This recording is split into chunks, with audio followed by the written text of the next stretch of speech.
आराध्य देव के श्री चरणों में सत सत नमन। मैं अभिनंदन गादिया सूरत से जैन हिंदी ऑडियो बुक में आपका स्वागत करता हूं। अगर आप इस चैनल पर नए हैं तो इसे सब्सक्राइब कर दीजिए और बेल आइकन प्रेस कर दीजिए, जिससे चैनल के नोटिफिकेशन आपको रेगुलर मिलते रहें। चैतन्य रश्मि कनक प्रभा साध्वी कनक श्री जी, प्रकाशक जैन विश्व भारती लाडनू, नेतृत्व रश्मि, विनोद में परितोष, आंधी वर्षा लाई है। 23 जून 1992 का प्रसंग है। साध्वी प्रमुखा श्री जी सुबह साध्वी परिवार से परिवृत हो गुरु वंदना हेतु अपने प्रवास स्थल से प्रस्थित हुई कि रास्ते में भयंकर आंधी आ गई। सब अस्त व्यस्त हो गए। पूज्य गुरुदेव की उपनिषद में पहुंची कि बारिश शुरू हो गई। मंद मुस्कान के साथ गुरुदेव ने फरमाया, कनक प्रभा जी आई हैं, आंधी वर्षा लाई हैं। वातावरण में हास्य का गुलाबी रंग बिखर गया। हमें संबोध दे रही हैं।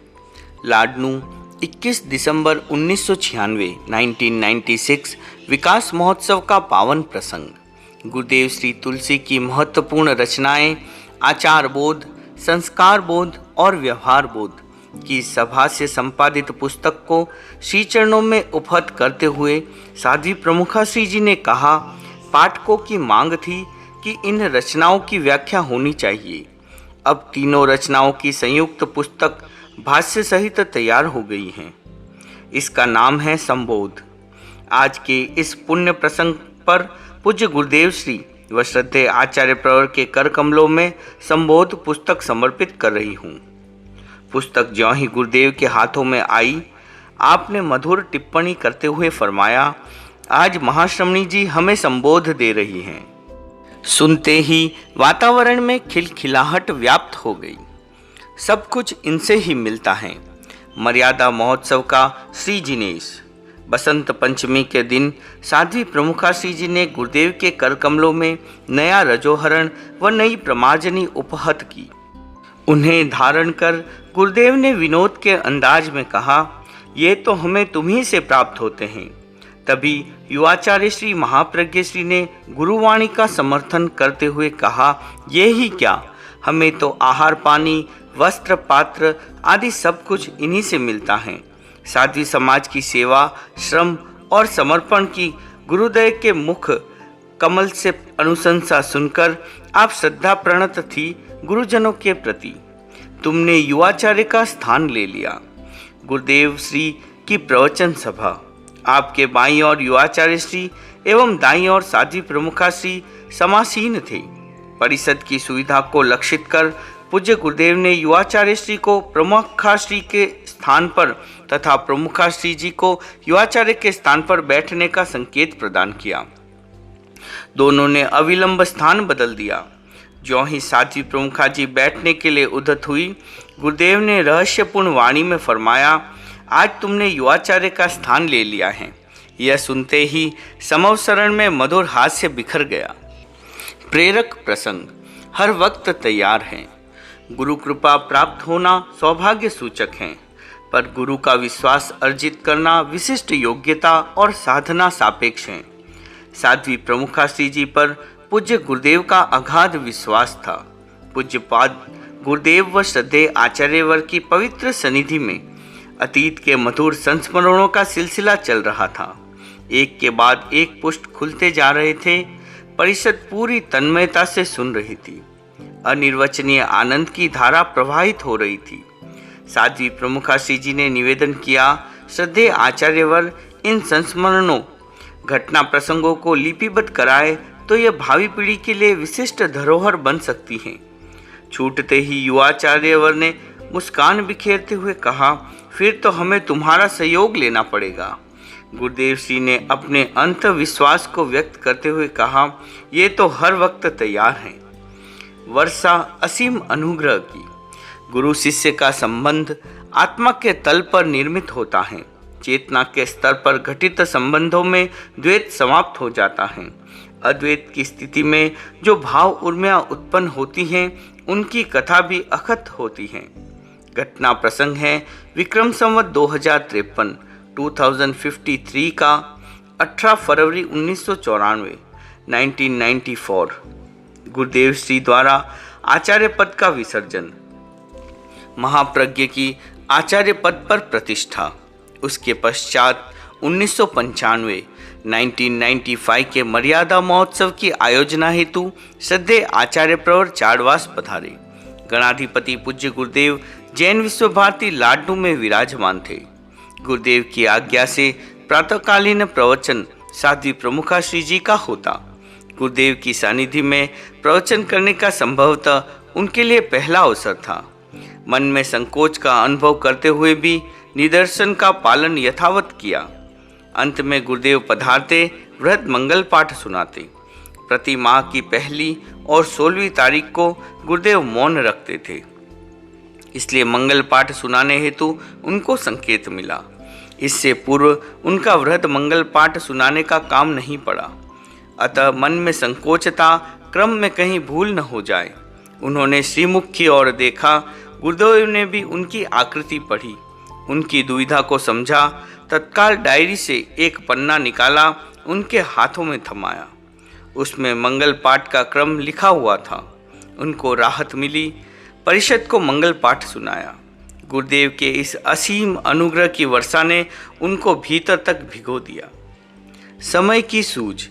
गुरुदेव द्वारा मानवीय एवं राष्ट्रीय एकता की दिशा में किए गए प्रबल पुरुषार्थ का अंकन करते हुए भारतीय राष्ट्रीय कांग्रेस ने अनुव्रत प्रवर्तक आचार्य श्री तुलसी को सन 1992 के इंदिरा गांधी राष्ट्रीय एकता पुरस्कार से सम्मानित किया।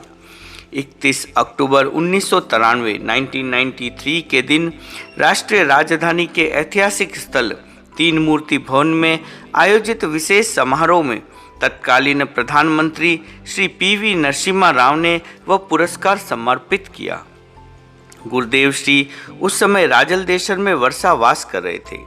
1 नवंबर 1993 को दिल्ली सभा के अध्यक्ष श्री जसवंत राय जैन अपने वरिष्ठ कार्यकर्ताओं के साथ प्रशस्ति पत्र लेकर श्री चरणों में उपस्थित हुए। वांचन के पश्चात प्रशस्ति पत्र मंजूषा को नीचे रखने लगे। साध्वी प्रमुखा श्री जी ने तत्काल अपने लेखन कार्य में प्रयुक्त होने वाला छोटा पट उनके आगे कर दिया। उन्होंने प्रशस्ति पत्र को उस पट पर प्रतिष्ठित किया। यह था साध्वी प्रमुखा श्री जी के अंतःकरण में उमड़ती हुई गुरु भक्ति और बहुमान की भावना का प्रत्यक्ष उदाहरण। पूज्यपाद गुरुदेव ने इस प्रसंग पर टिप्पणी करते हुए कहा, इसी का नाम है सामायिक सूझ। मेरी कृति की आधी संभागी महाश्रमणी है। यो मद्भत समय प्रिय। भगवान को वही प्रिय होता है जो भगवान की भक्ति करता है। गुरु कृपा उसी को प्राप्त होती है जो गुरु का काम करता है। गुरुदेव श्री के प्रत्येक कार्य में साध्वी प्रमुखा श्री जी अनन्य भाव से अनिसंपृक्त रहती थी। मघवा निर्वाण शताब्दी पर पूज्य गुरुदेव ने संग षष्ठ त्रिसिंका नाम की संस्कृत पद्मयी लघु कृति की रचना की। उसके सामूहिक वांचन के प्रसंग में आपने हार्दिक प्रसन्नता अभिव्यक्त करते हुए फरमाया, मेरी कृति रचना की आधी संभागी तो महाश्रमणी जी हैं। मैं जितना श्रम करता हूँ उससे कई गुना अधिक श्रम तो इनका लगता है। गुरु कृपा और साधु साधियों के अहोभाव में उनके कर्तृत्व की गरिमा स्पष्ट परिलक्षित होती है। शांति यात्रा की अग्रगामिता। 28 अक्टूबर 1989 योगक्षेम वर्ष। लाडनू कस्बे में दो समुदायों के बीच संघर्ष तनाव की स्थिति। कस्बे में सांप्रदायिक सौहार्द स्थापित करने हेतु अनुव्रत समिति की ओर से शांति यात्रा का आयोजन किया गया। पूज्य गुरुदेव के निर्देश से उसमें साध्वी प्रमुखा श्री जी के नेतृत्व में साध्वियों, मुमुक्षु बहनों तथा सैकड़ों की संख्या में प्रबुद्ध महिलाओं ने भाग लिया। अनुव्रत अनुशास्ता आचार्य श्री तुलसी ने अपने संदेश में कहा, हमारा ये शांति का कार्यक्रम मात्र एक कस्बे के लिए नहीं है, पूरी दुनिया के लिए है। मानव मात्र में मैत्री हो, मजहब में मैत्री हो, विश्व भर में मैत्री हो। मैत्री भावना के विकास से ही शांति की स्थापना संभव है। इसी भावना से शांति यात्रा आयोजित की गई है। इसमें मातृशक्ति की पहल इतिहास में नई मिसाल कायम करेगी। कुशल मनोचिकित्सक गुरुदेव श्री का दिल्ली प्रवास, महावीर निर्माण शताब्दी का पावन प्रसंग। साध्वी कल्पलता जी अस्वस्थ हो गई, उपचार चला, लाभ नहीं हुआ, वे निराश हो गई। धीरे धीरे हताशा ने अवसाद का रूप ले लिया। उन्हें अपना जीवन भारभूत प्रतीत होने लगा। अस्वास्थ्य की स्थिति में शिक्षा, सेवा, साधना में विकास तो दूर, स्वनिर्भरता पर भी प्रश्न चिन्ह लग जाता है। इत्यादि विचार तरंगों ने उनको उद्वेलित कर दिया। महाश्रमणी जी ने उनकी मानसिकता को पढ़ा, वात्सल्य बरसाया, आश्वस्त किया और फरमाया, तुम मेरा काम करो। मैं अभी पूज्य गुरुदेव श्री की आज्ञा से अनुयोग द्वारा सूत्र का अनुवाद कर रही हूँ। साथ में टिप्पण का काम भी चल रहा है। तुम्हारी हस्तलिपि बहुत अच्छी है, लिखती भी जल्दी हो। तुम्हारा स्वास्थ्य जब भी अनुकूल हो तुम उसकी प्रतिलिपि तैयार कर दो। साध्वी कल्पलता जी पूरी निष्ठा के साथ निर्दिष्ट कार्य में संलग्न हो गई। एक चमत्कार जैसा हो गया। तन मन दोनों से वे स्वस्थ हो गई। निराशा का कोहरा छट गया। साध्वी प्रमुखाश्री जी की व्यक्तिगत सेवा और हर प्रवृत्ति से जुड़कर अपनी योग्यता और उपयोगिता सिद्ध की। पूज्य गुरुदेव की निजी सेवा का सौभाग्य प्राप्त हुआ। भगवती सूत्र जैसे विशाल ग्रंथ का कलापूर्ण लेखन कर एक कीर्तिमान स्थापित किया। हमारे धर्म संघ में अपनी प्रतिभा, निष्ठा, कार्यक्षमता एवं श्रमशीलता से विशिष्ट पहचान बनाई है। यह सब साध्वी प्रमुखाश्री जी द्वारा संपादित मानस चिकित्सा विज्ञान का प्रत्यक्ष उदाहरण है। हिम्मत और हौसला। श्री डूंगरगढ़ से राजलदेसर पधारते हुए मार्ग में रात्रि प्रवास सुखवाल गांव के एक होटल में हुआ। साध्वी प्रमुखाश्री जी आदि 6 साध्वियां झोपड़ी नुमा एक कुटीर में सोई। अंधेरी रात, भयंकर तूफान। हनुमान जी बाहर सोए हुए थे। उनके चारों ओर पेड़ थे। वे ऊपर नीचे ऐसे झूल रहे थे कि अब गिरे तब गिरे। बादल गरज रहे थे, बिजलियां कौंध रही थी। वर्षा शुरू हो गई। घास फूस की झोपड़ी से पानी टपकने लगा। थोड़ी चिंता हुई, बारिश तेज हो जाएगी तो क्या करेंगे। तत्काल इष्ट स्मरण के साथ मनोबल जुटाया। साहस के साथ वे सब साध्वियों सहित विराज गई। स्वाध्याय, जप और भक्ति गीतों का ऐसा समा बंधा कि आंधी पानी सब थम गए। इस प्रसंग पर उन्होंने तत्काल एक पद्य रचा और सुनाया। उपवन ओ सुखवाल को, ओ कुदरत को खेल। उपवन ओ सुखवाल को, ओ कुदरत को खेल। भिक्षु तुलसी रोस मरण, विपदा दीनी ठेल। भिक्षु तुलसी रोस मरण, विपदा दीनी ठेल। गफलत जो सीख दे गई। आचार्य प्रवर हरियाणा पदयात्रा के दौरान बहवलपुर पधारे। साध्वी प्रमुखाश्री जी के चरणों का अनुगमन करने वाली 21 साध्वियों ने भूल से सिरसा जाने वाली सड़क पकड़ ली। लगभग 7 किलोमीटर चलने के बाद अग्रोहा का किलोमीटर देखकर साध्वी प्रमुखाश्री जी ने कहा कि कहीं हम गलत रास्ते पर तो नहीं हैं। एक राहगीर से पूछा तो उसने हरियाणवी भाषा में कहा, कच्चो गेलो पीछे छोड़, ते तो आगे आगी। मेरे घोर बिगज्यो, मैं जाऊं सू। उन्होंने तत्काल 1 किलोमीटर पीछे चलकर कच्चा रास्ता ले लिया और सरसोद जाने वाली मुख्य सड़क पर आ गई। 7 साध्वियां और आगे निकल गई थी। उन्हें कुछ अधिक चक्कर पड़ा। साध्वी प्रमुखाश्री जी 14 किलोमीटर की जगह 21 किलोमीटर चलकर बहलपुर पधारी। गुरुदेव श्री का वात्सल्य पूरित आशीर्वाद प्राप्त कर यात्रा और अतिश्रम जनित थकान भी उतर गई। इस प्रसंग में पूज्य गुरुदेव ने एक सदरचित पद्य फरमाया। वरवाला से बहलपुर होकर हिसार जाते जाते, लंबा मार्ग लिया सतियों ने, चले चले चक्कर खाते। क्षण भर चिंता हुई जो भूल विपत में बहने की। साध्वी प्रमुखाश्री जी ने भी ली सीख सजग बन रहने की। निर्णायक क्षमता। किसी भी योजना की सफलता असफलता व्यक्ति की निर्णायक क्षमता पर अधिक निर्भर होती है। निर्णय अपने आप में न बड़ा होता है न छोटा होता है। मूल्य होता है सही समय पर लिए गए सही निर्णय का।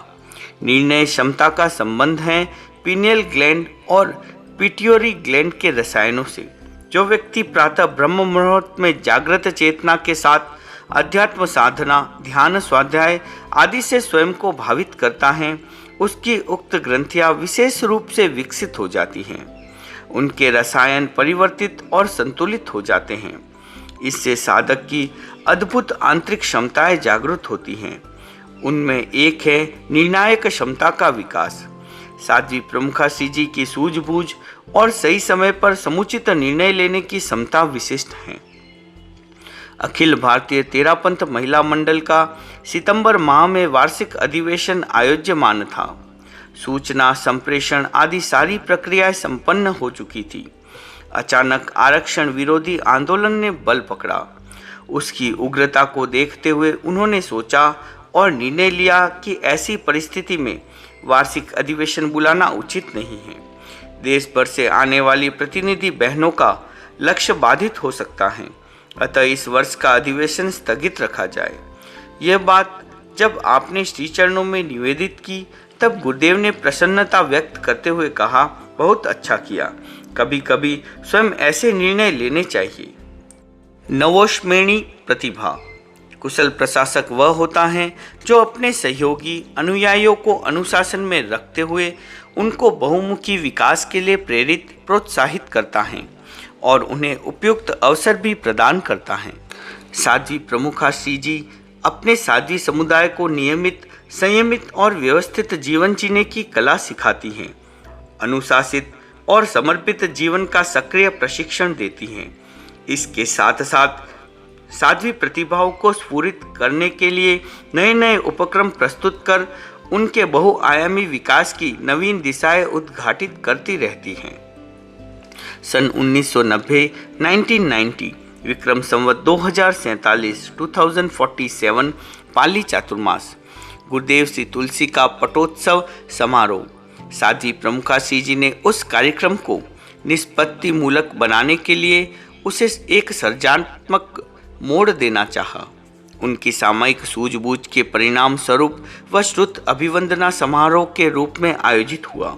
चूँकि उनके द्वारा प्रस्तावित होने के कारण इस समारोह की आयोजना का संपूर्ण दायित्व उन पर ही था। उन्होंने पूरी दक्षता के साथ उसका निर्वहन किया। उनकी प्रेरणा और श्रमशीलता के फलस्वरूप इस संदर्भ में लगभग 30 शोध पत्रों का वांचन हुआ। इस अभिक्रम में 8 साध्वियों, 4 संतों, 2 श्रमणियों एवं शेष अन्य विद्वानों की संभागिता रही। प्रशासन कौशल। कैसे परिचय को सह रहे होंगे। संगठन का आधारभूत तत्व है संवेदनशीलता और एकत्वानुभूति। यह एकत्वानुभूति ही एक ऐसा मजबूत धागा है जो सबको आत्मीयता में बांध लेता है। सायकाल महाश्रमणी साध्वी प्रमुखासी जी अरत वंदना के पश्चात प्रज्ञा हॉल से भिक्षु विहार के कक्ष में पधारी। विराजते ही कहा, देखो हम तो यहाँ आराम से हॉल में बैठे हैं। हमारे साधु साध्वियाँ अपने अपने गंतव्य की ओर विहरण कर रहे हैं। ठंडा मौसम, उस पर भी ठंडी तेज हवाएं और साथ में बरसात। एक और प्रकृति के बदले हुए तेवर और दूसरी ओर साधु साध्वियों का विहरण। जंगल, गांव, ढाणी आदि न जाने कैसे कैसे स्थान कैसे प्रकृति के परिचय को सह रहे होंगे। प्रशासक का पहला गुण है संवेदनशीलता। वह उनके श्वास श्वास से उच्छ्वासित होता रहता है। दबाव और प्रभाव से मुक्त। लाडनू जैन विश्व भारती में चातुर्मास हेतु पधारते समय साध्वी प्रमुखासी जी ने कुछ दिन सुजानगढ़ प्रवास किया। वहाँ महिला मंडल को लेकर आपसी तनाव की स्थिति थी। इसी बीच एक हवा फैल गई कि महाश्रमणी जी पधारी हैं तो अचानक चुनाव हो जाएगा। जुगराज जी डोसी ने राजप्रभा दसानी से कहा, मैं यह क्या बात सुन रहा हूँ। राजप्रभा ने कहा, नहीं, मैंने तो ऐसी कोई बात नहीं सुनी। जुगराज जी ने कहा, हो सकता है महाश्रमणी जी किसी के दबाव में आकर ऐसा निर्णय ले ले। राजप्रभा ने कहा, यह 3 काल में भी संभव नहीं। महाश्रमणी जी किसी के दबाव में आकर कोई निर्णय देने वाली नहीं हैं। ऐसे समय में वे या तो मौन रहती हैं या फिर वहाँ से उठ जाती हैं, पर दबाव से प्रभावित होकर कुछ भी निर्णय नहीं लेती। यह मेरा अपना अनुभव है उन पर न किसी का दबाव चलता है न प्रभाव। लाल आंख सफेद आंख। साध्वी प्रमुखासी जी से एक साध्वी ने निवेदन किया, महाराज आज आपकी एक आंख लाल कैसे है? महाश्रमणी जी ने विनोद की भाषा में कहा, आप पर लाल है। साध्वी जी ने कहा, अत्यंत प्रसन्नता की बात है, एक आंख लाल मेरे जीवन विकास में योगभूत बनती है, पर आप दूसरी आंख मुझ पर सदैव सफेद रखें। लाल आंख अनुशासन का प्रतीक है, इससे संयम साधना निर्बाध चलेगी। सफेद आंख आपके अनुग्रह का प्रतीक बने, इसमें मेरे संयम जीवन की सार्थकता निहित है। सक्रिय प्रशिक्षण। आहार करने के बाद पात्र को अच्छी तरह से साफ करना चाहिए ताकि अजीर्ण न हो। दीक्षा लेते ही ये प्रशिक्षण दिया जाता है, पर कभी कभी प्रमाद हो जाता है। वह जब साध्वी प्रमुखासी जी के दृष्टिपथ पर आ जाता है तो वे स्वयं पात्री को पानी या अन्य किसी पदार्थ से साफ करने लगती हैं। साध्वियाँ मना करती हैं तो वे कहती हैं कि मैं नहीं करूँगी तो तुम्हें कहूँगी कैसे। साध्वियाँ इस प्रकार के सक्रिय प्रशिक्षण को प्राप्त कर सचेत रहने का प्रयास करती हैं। एक प्रयोग यह भी है, एक बार प्रातःकालीन अर्हत वंदना के समय उनको लगा कि आज साध्वियों की उपस्थिति कम है। क्यों? इसका उत्तर पाने के लिए उन्होंने एक एक समूह को खड़ा किया। स्वयमेव ज्ञात हो गया कि कौन नहीं है। साध्वियों ने परस्पर कहा, एक प्रयोग यह भी है, न किसी को पूछना पड़ा और न किसी को सच्चाई पेश करने का मौका दिया। तुम क्यों चिंता करती हो? साध्वी प्रमुखासी जी ऋषभ द्वार से प्रवासित थी। एक बहन ने निवेदन किया, मेरे लड़के के ससुराल से मिठाई आई है, आप कृपा कर साध्वियों को लाने का आदेश दें।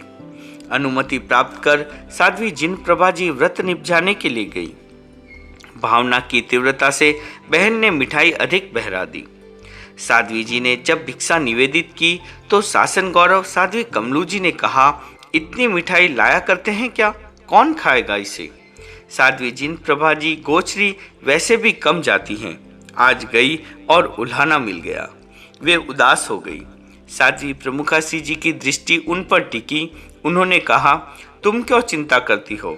तुम तो लाई नहीं, मैंने मंगवाई है, लाओ मुझे दो, मैं अभी सबको ग्रास दे देती हूँ। इतना सुनते ही साध्वी जी का चेहरा खिल उठा।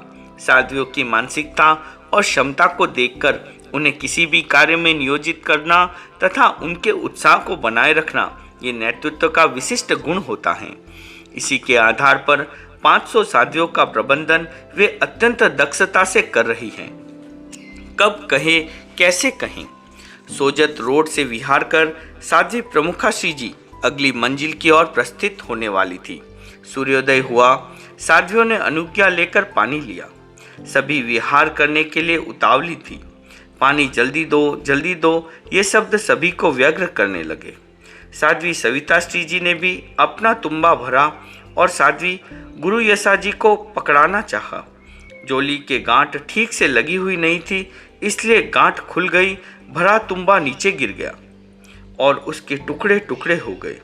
साध्वियाँ भयभीत हो गई। साध्वी प्रमुखासी जी वहीं खड़ी थी। एक नज़र उन पर डाली और दूसरी साध्वियों से कहा, इन्हें दूसरा तुम्बा भर कर दे दो तथा इन टुकड़ों को अच्छी तरह से संभाल कर ले आओ। साध्वियों को और वहां खड़ी बहनों को आश्चर्य हुआ कि इतना प्रमाद, नुकसान होने पर भी साध्वी प्रमुखासी जी ने इनको कुछ नहीं कहा। वस्तुतः इसी का नाम है प्रशासन कौशल। किसी गलती पर कैसे कहे, किस समय कहे, ये गुर उनको भली भांति ज्ञात है, इसलिए उनका कथन सबके लिए आदेय और उपादेय बन जाता है। अनुशासन थोपना नहीं चाहती। अनुशासन करना एक बात है और सामने वाले की वैसी मनस्थिति तैयार कर उन्हें उस रूप में नियुक्त करना सर्वथा पृथक बात है। वे चाहे तो किसी को भी व्यवस्था संबंधित सीधा आदेश निर्देश दे सकती हैं, पर वे प्राय ऐसा नहीं करती। राजलदेसर चाकरी के लिए सेवार्थी साध्वियों की अपेक्षा थी। पूर्व प्रेषित साध्वियों को वहां रहने में कठिनाई अनुभव हो रही थी। उनके स्थान पर दूसरों की नियुक्ति करनी थी। मर्यादा महोत्सव के बाद लगभग सिंघाड़ों का विहार हो चुका था। अब नए सिरे से व्यवस्था करनी थी। जिन 2 साथियों को वहां भेजना था, पहले उनकी मानसिकता बनाई। फलतः उन्होंने सहर्ष वहां जाना स्वीकार कर लिया। उनका यह विश्वास और अधिक घनीभूत हो गया कि मन से स्वीकृत अनुशासन ही फलदायी होता है। ओम अरहम।